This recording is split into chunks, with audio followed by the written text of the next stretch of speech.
बोल, केशव माधव गोविंद बोल। हरि बोल हरि बोल, हरि हरि बोल, हरि बोल हरि बोल, हरि हरि बोल। केशव माधव गोविंद बोल, केशव माधव गोविंद बोल। हरि बोल हरि बोल, हरि हरि बोल, हरि बोल हरि बोल, हरि हरि बोल। केशव माधव गोविंद बोल, केशव माधव गोविंद बोल। हरि बोल हरि बोल, हरि हरि बोल, हरि बोल हरि बोल, हरि हरि बोल। केशव माधव गोविंद बोल, केशव माधव गोविंद बोल। अब सभी पुण्य आत्मा बहुत गहरी चर्चा, बहुत ध्यान से एकाग्रचित्त होकर, एकाग्रचित्त का मतलब मन इधर उधर भटके नहीं, प्राणी मात्र का परमात्मा से, यानी इस जीव का, आत्मा का परमात्मा से स्वतः सिद्ध नित्य योग है, नित्य योग है। भगवान के साथ हमारा कभी वियोग हुआ नहीं।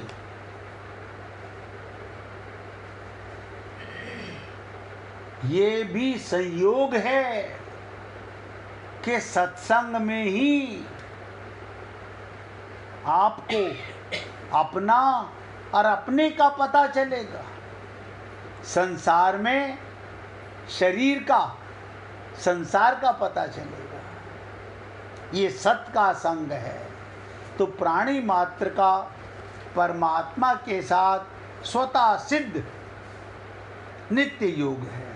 परंतु ध्यान दीजिएगा, परंतु मनुष्य ने अपने को शरीर मानकर है नहीं, मानकर संसार से अपना संबंध मान लिया। एक त्रुटि मैं शरीर हूँ, दूसरी त्रुटि संसार से अपना संबंध मान लिया। इसी से वो उस नित्य योग को भूल गया। पूछता है हमें भगवान कैसे मिलेंगे? अपना पता नहीं तो भगवान का क्या पता चलेगा? जो मिला हुआ है उसको पाने की चेष्टा कर रहा है, और जो मिट रहा है उसको छोड़ना नहीं चाह रहा।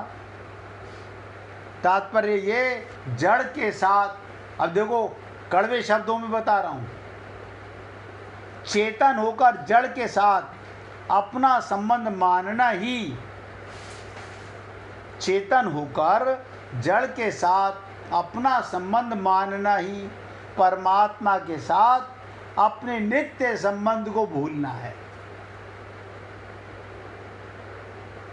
हम भूल गए। भगवान विस्मरण में चले गए। और स्मृति किसकी रहती है? परिवार की रहती है, रिश्तेदारों की रहती है। अच्छा, कौन से परिवार की? भाई इसी जन्म के, इसी जन्म का पति, इसी जन्म की पत्नी। करोड़ों पति, करोड़ों पत्नियां हो चुके, एक दो नहीं। लेकिन जड़ के साथ अपने को शरीर मानकर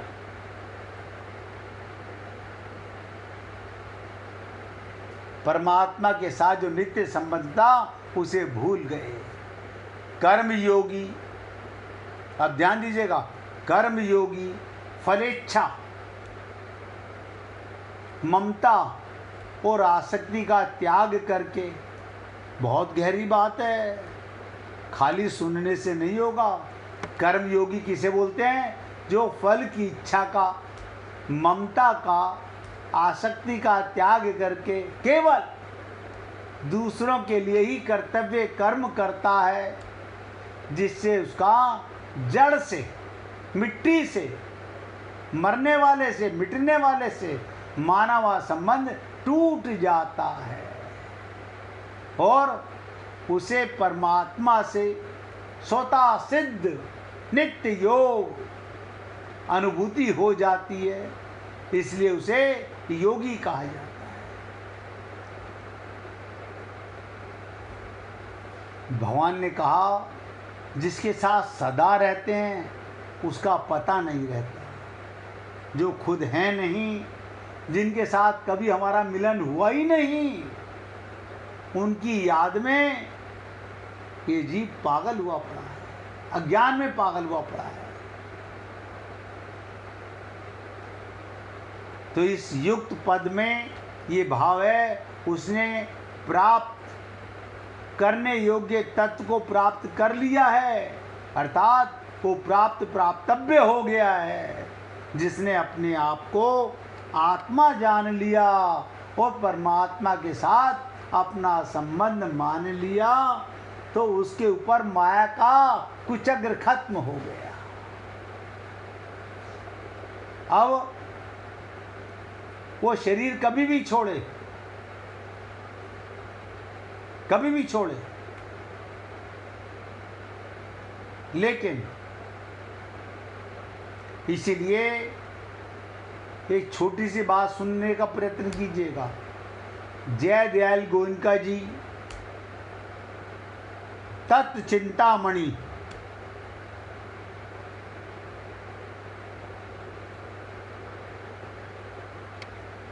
क्या लिखते हैं उसके अंदर? मनुष्य जीवन का, मनुष्य शरीर का चरम लक्ष्य, चरम आत्यंतिक आनंद की प्राप्ति,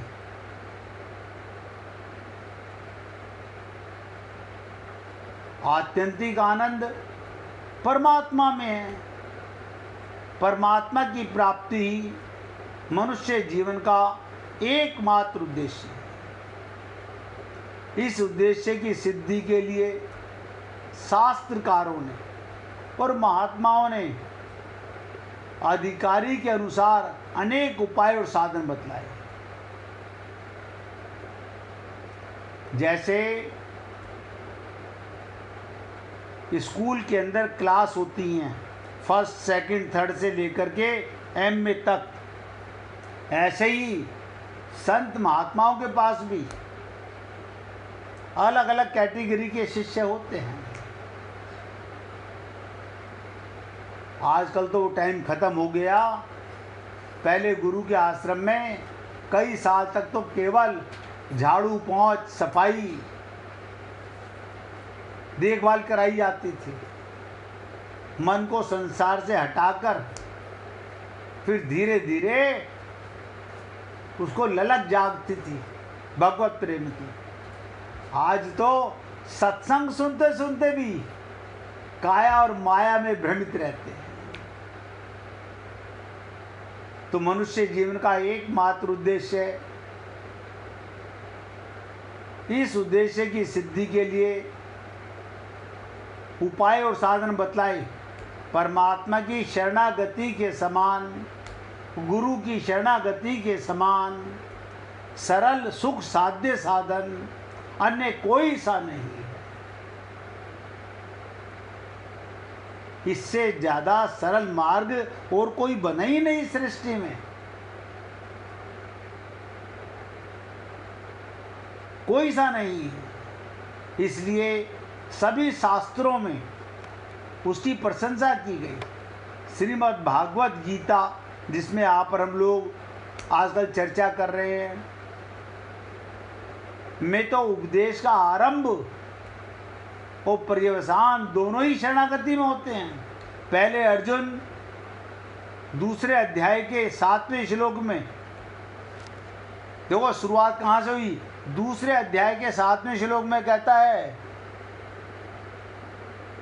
मैं आपका शिष्य हूँ, शरणागत हूँ, मुझे यथार्थ उपदेश दीजिए, ऐसा कहता है। अगर वो शरणागति की बात ना कहता, अनन्यता की बात ना कहता, तो भगवान नहीं बताते। अगर वो अपने को शिष्य नहीं बोलता तो भगवान गुरु नहीं बनते।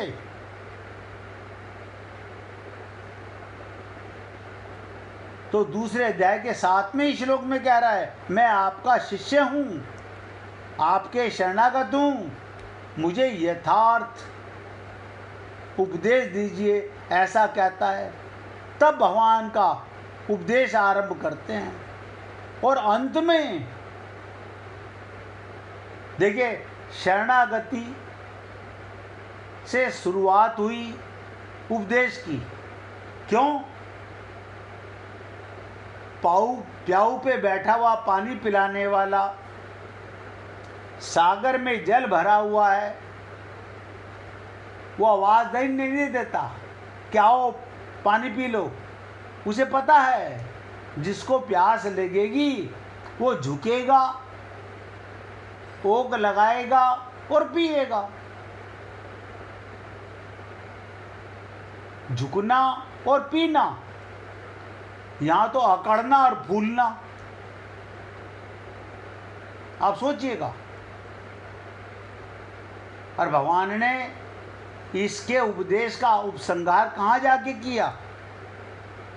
गीता के 18वें अध्याय के 66वें श्लोक में, सर्वधर्मानि परित्यज्य मामेकं शरणं व्रज अहं त्वां सर्व पापेभ्यो मोक्षयिष्यामि मा शुचः। संपूर्ण धर्मों की, बताओ आप लोग पता नहीं कौन कौन से धर्मों में पागल हुए रहते हैं। अब भगवान कह रहे हैं संपूर्ण धर्मों को, अर्थात संपूर्ण कर्मों के, संपूर्ण संबंधों का आश्रय को त्याग कर केवल मुझे एक सच्चिद आनंद वासुदेव परमात्मा की ही अनन्य शरणागति को प्राप्त हो। सब तरफ से मन हटाकर मुझ में लगा। हमारा ना गुरु में मन लगता ना प्रभु में मन लगता, क्योंकि हमारे मन में पूरा संसार बसता है। हमारे मन में संसार निकलता नहीं। अब गुरु को और प्रभु को कहाँ स्थान है? तो भगवान कहते हैं सच्चिदानंद घन वासुदेव परमात्मा की ही अनन्य शरणागति, अनन्य शरणा हो जा। अनन्य माने फिर मन अन्य कहीं ना जाए। तूने यही तो कहा था ना, मैं आपका अनन्य भक्त हूं, तो अनन्य हो जा। फिर बुद्धि क्यों लगा रहा है? किसको मारूं किसको छोड़ूं, कौन मेरा कौन तेरा, कौन मरेगा कौन मिटेगा? तू झूठ बोलता है, इसका मतलब कि मैं आपकी शरणागति में हूं। और भगवान कहते हैं मैं तुझे संपूर्ण पापों से मुक्त कर दूंगा, तू चिंता ना कर।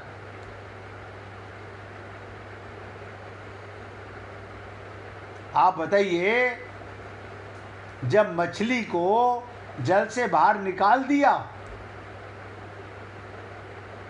आप देखते हो जब मछली को जल से बाहर निकाल दिया जाता है तो मछली को जल के संयोग की तीव्र इच्छा रहती है, मुझे किसी तरह पानी में वापस डाल दो। तड़पती है, बेचैन होती है, छटपटाती है, वो जल के बिना तड़पती है और जल को भूलती नहीं। इसी प्रकार भगवान से मिलने की तीव्र इच्छा और तड़पन हो तो भगवान को बाध्य होकर उसी समय आना पड़े। इतना ना हो और चातक की भांति भी नियम और लालसा हो तो भी भगवान की प्राप्ति हो सकती है। चातक का ये नियम है, वो भूमि पर पड़े हुए गंगा जल को भी नहीं पीता। सोचिएगा, चातक का नियम है गंगा जल भी नहीं पीता, भूमि पर पड़े जल को नहीं पीता, चाहे गंगा जल ही क्यों ना हो। उसके लिए तो एक टेक है, मैं आकाश से बरसने वाले जल का ही पान करूंगा। इसीलिए कहते हैं चातक श्रोता बहुत कठिन होते हैं। ऐसा नहीं कि नहीं होते हैं, बहुत होते हैं, लेकिन चातक श्रोता बहुत कम होते हैं।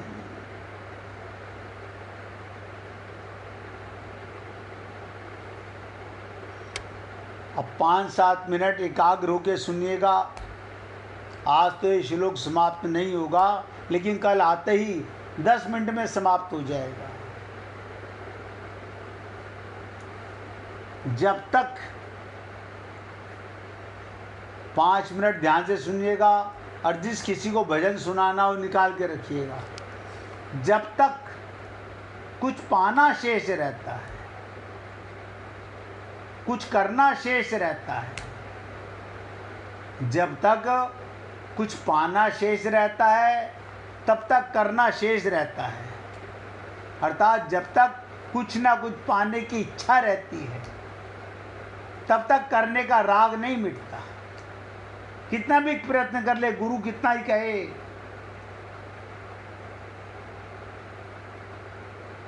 क्योंकि पाने की इच्छा रहती है, करना शेष है, तब तक करने का राग नहीं मिटता। तो क्या कहा, नाशवान कर्मों से मिलने वाला फल भी। अब यहाँ पे वो बात बताने जा रहा हूँ, आपने और हमने पूरा जीवन जो कफायत की वो हमारे साथ नहीं जाएगा। नाशवान कर्मों से मिलने वाला फल भी नाशवान ही होता है। हम फूल रहते हैं, हमने इतना कमा लिया, हमने इतना कमा लिया, साथ नहीं जाता, वो नाशवान है। नाशवान शरीर से कमाया हुआ नाशवान धन यही रह जाएगा। जब तक नाशवान फल की इच्छा है, ध्यान से सुनो, जब तक नाशवान फल की इच्छा है तब तक कर्म करना समाप्त नहीं होता। अभी हमारे मन में भगवान को पाने की तीव्र इच्छा है या नाशवान फल को पाने की इच्छा है। इसीलिए कहा, जब नाशवान से सर्वदा संबंध छूटकर, किसी ने कहा ऐसे कैसे हो सकता है, हम परिवार से संबंध कैसे खत्म कर दें? ना बाबा ना, किसने कहा? आप अपने शरीर से अपने आप को अलग महसूस करने लगो। नाशवान शरीर से ममता छोड़ दो, इसमें मोह छोड़ दो, इसमें आसक्ति छोड़ दो। जब नाशवान से, ये शरीर नाशवान है, सर्वदा संबंध छूटकर, संबंध छोड़ना है, अपनापन छोड़ना है, परमात्मा प्राप्ति रूप अविनाशी फल की प्राप्ति हो जाती है। यहाँ छूटेगा वहाँ जुड़ेगा। जब तक हम लोग अपने को ये शरीर मानते रहेंगे तब तक नाशवान संसार से कुछ ना कुछ लालसा आती रहेगी, जाती रहेगी, आती रहेगी, जाती रहेगी। इससे संबंध छोड़ दो, बस अविनाशी फल की प्राप्ति हो जाती है। तब कर्म करना सदा के लिए समाप्त हो जाता है। तो क्या होता है, फिर कर्म नहीं करोगे ना, बता देता हूँ। कर्म योग करोगे। कर्म करते हो फल के लिए, कर्म करने का प्रयोजन होता है फल, और फल की आशा खत्म हो गई, कर्म योगी बन गए। तो ऐसा कर्मयोगी संपूर्ण कर्मों को करने वाला है, अर्थात उसके लिए अब कुछ करना शेष नहीं रहा, वो कृत्य हो गया।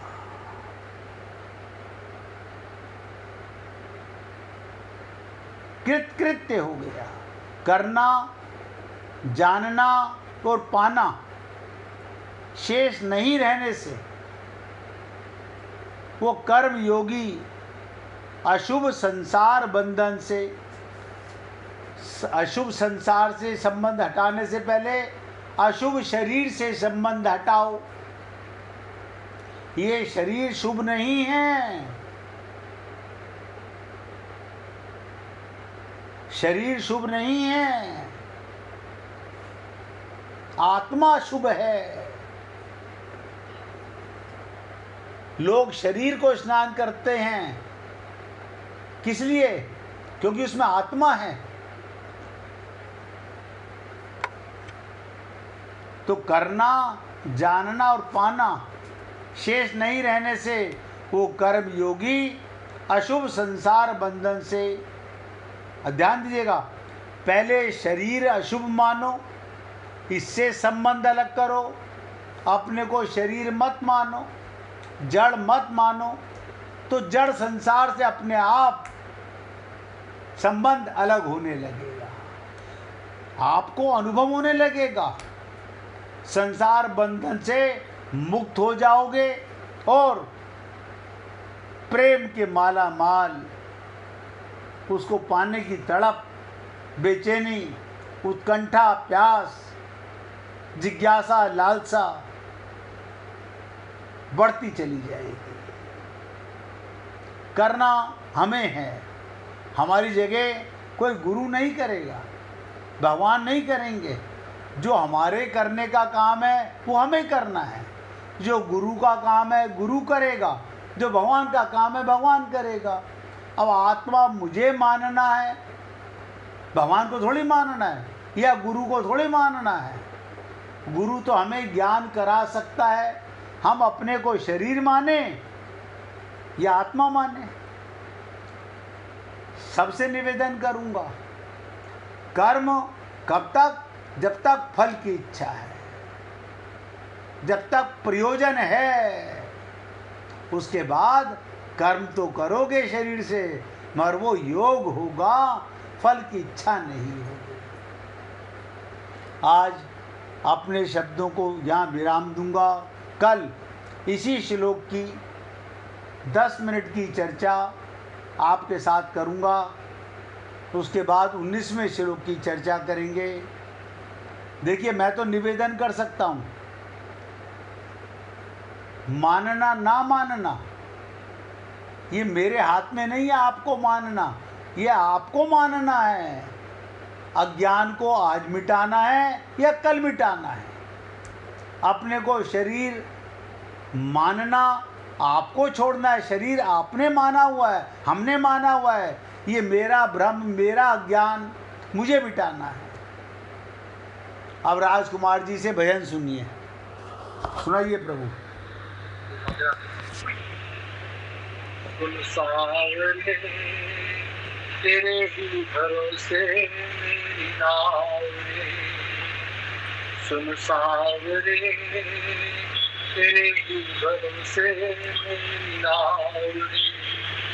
थक से गए हैं अब तो, थक से गए हैं अब तो शाम मेरे पाँव रे, सुन सावरे तेरे ही भरोसे मेरी नाव रे। भटक गया हूँ बाबा सूझे ना किनारा, भटक गया हूँ बाबा सूझे ना किनारा, तुझको पुकारे एक किस्मत का मारा, तुझको पुकारे एक किस्मत का मारा। भटक गया हूँ बाबा, तुझे ना किनारा। मुझ पे करो हे दानी, करुणा की छाँव रे। मुझ पे करो हे दानी, करुणा की छाँव रे। सुन सावरे, तेरे ही भरोसे मेरी नाव रे। कैसे संभालूं नैया तुझको लिखाए, कैसे संभालूं नैया तुझको लिखाए। कांपे हैं हाथ मेरे, पैर लड़खड़ाए। कांपे हैं हाथ मेरे, पैर लड़खड़ाए। कैसे संभालूं नैया तुझको लिखाए। नदिया का देख कितना तेज है। नदिया का देख कितना तेज है। बावरे सुन सावरे, तेरे ही भरोसे मेरी नाव रे। दीन दयाल आजा, मुझको संभाल रे। दीन दयाल आजा, मुझको संभाल रे। बीच भंवर से मेरी किस कश्ती निकाल रे। बीच भंवर से मेरी कश्ती निकाल रे। दीन दयाल आजा, मुझको संभाल रे। हर्ष नहीं तो ताने देगा सारा गाँव रे।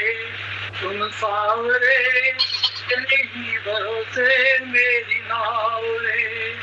थक से गए हैं अब तो शाम मेरे पाँव रे।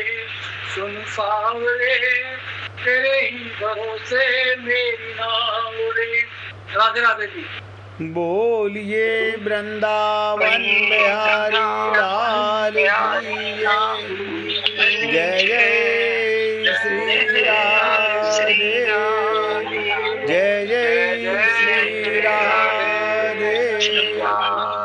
बोलिए लाल जी का मंगल हो, सभी भक्तों का मंगल हो। सबको राधे राधे भैया, सबको राधे राधे भाई, राधे राधे। राधे राधे जी, राधे राधे। सबको राधे राधे जी, राधे राधे। राधे राधे, राधे राधे जी, राधे राधे। राधे राधे मेरा साहब। राधे राधे जीजा जी, राधे राधे राधे, राधे राधे, राधे राधे जी, राधे राधे।